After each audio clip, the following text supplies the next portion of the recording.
Okay, hi guys. So, alang-alang ni kita ada projek malam ni. Projek apa?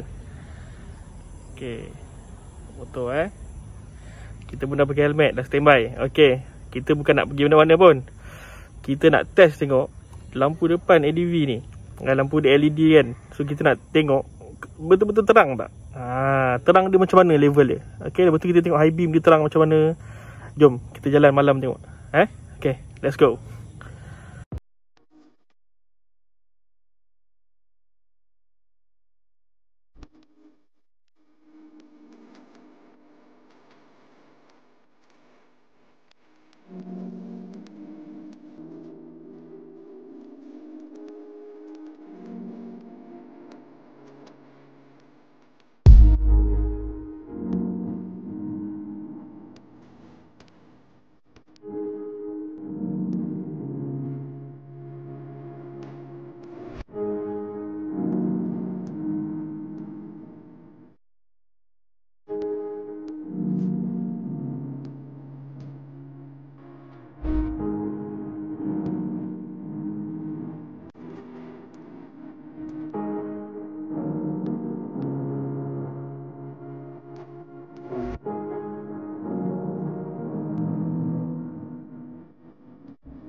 Okay guys, so macam mana?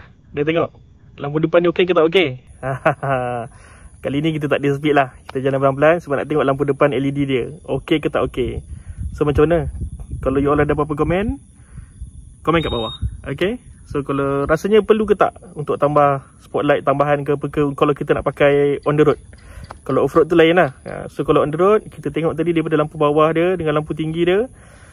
So you all rasa macam mana? Perlu tambah ke tak perlu? Ataupun itu pun dah cukup okey untuk on the road? Okay?